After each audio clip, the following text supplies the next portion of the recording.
Hello people.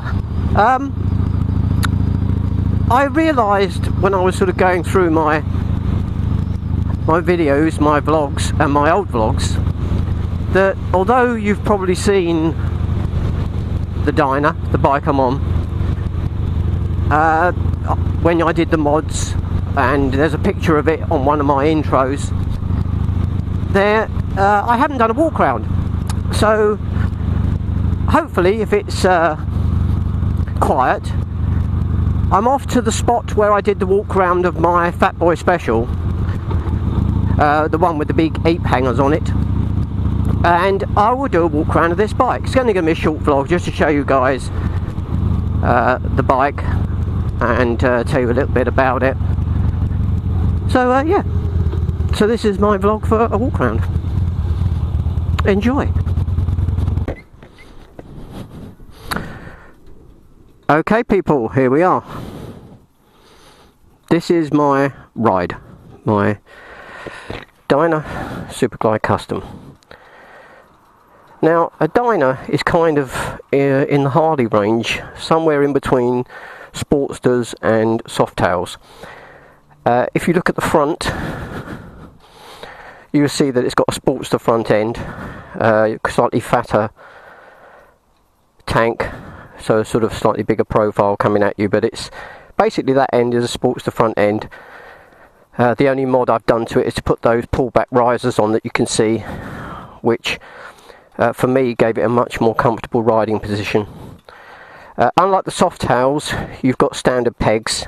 Those are you can put forward pegs on. I don't know if you can see on the frame, there's a couple of little buttons just ahead of the exhaust. They are for mounts if you want to move the controls forward. I quite like the controls where they are. The engine's very much the same engine that goes into the Softails, although mine is an older model engine. It's a 96 cubic inch, which I think is about 1580cc. The new ones are 103, which I think is about 1650, 1660, I'm not quite sure, but all the new ones are 103s. And you can actually buy, if I wanted to, I could buy a 107 piston kit and upgrade it, but it's plenty fast enough for me. The exhausts that are on there are not the standard exhausts. They're slip-ons, just the end part of the exhaust. They're Chromeworks slip-ons. I've never had Chromeworks slip-ons on a bike. I've usually gone for Vance and Hines, what they call straight shots or short shots. I really like the sound of these. There's a nice deep sound. It's not loud in comparison to some other exhaust, but it's quite a nice thumping sound. It carries, as I found when my son rode it and disappeared up the road. To the side, to the side. Right, there we are. Now I don't know if you can make out the derby cover there with the ACE emblem. That's my own personal cover that I've had on a number of bikes. I've moved it from bike to bike where it fits, and luckily all the bikes I've had it can be transferred over. The ACE is that symbol is exactly the same as a tattoo I've got. Yes, I've got a tat. It's in my blood. Three very important people to me are called Adam, Claire and Emma. So ACE.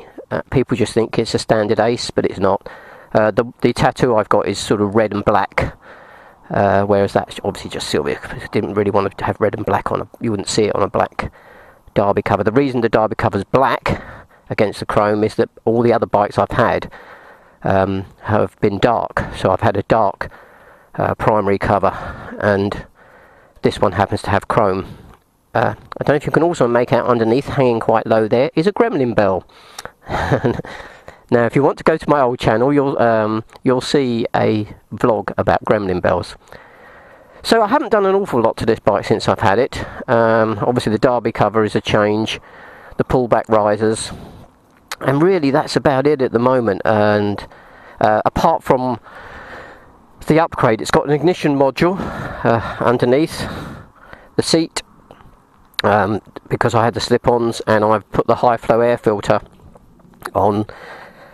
Normally you would see a black cover under the airbox, but as you can see, it's quite open behind there. It's just a high flow air filter going through. It's a stage 1 kit, if you like, and I had to balance it all up. The other thing I've done, which is noticeable by the fact that if you look at the exhaust, they're tapering downwards slightly, is I put a lowering kit on it. Basically, they're just a couple of little blocks that move the mounting position of the shocks back. You can see, if you look at the rear shock, you'll see 2 bolts. Well, the bolt at the front is where the shock was originally mounted, and the bolt at the back is where it is now mounted, which sort of dropped the back. Gives the bike a better profile for me, gives it a better feel. And that's my bike, people. That's the current beastie. To say I bought it out of necessity, it is somewhat true. I bought it because it was the best Harley I could afford for the money I had at the time. And at the time, my brain was saying to me, well, I'll keep it for a while and I'll change it, because it would just get me back into Harleys, just get me back on a Harley. But I really like it. I really do. I know I love the Fat Boy. The Fat Boy is a lovely bike. And the Softail Slim that I had. But I like this. I like this Dyna. If you look at the Dyna range, there are loads of variants. Wide glide, street bob.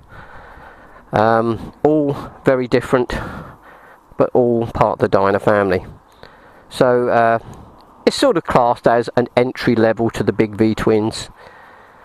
But I tell you what, for an entry level bike, it's quite nice. But that's it. I don't want to bore you to tears. There's my beastie. Now I'm going home for a coffee and a chocolate biscuit.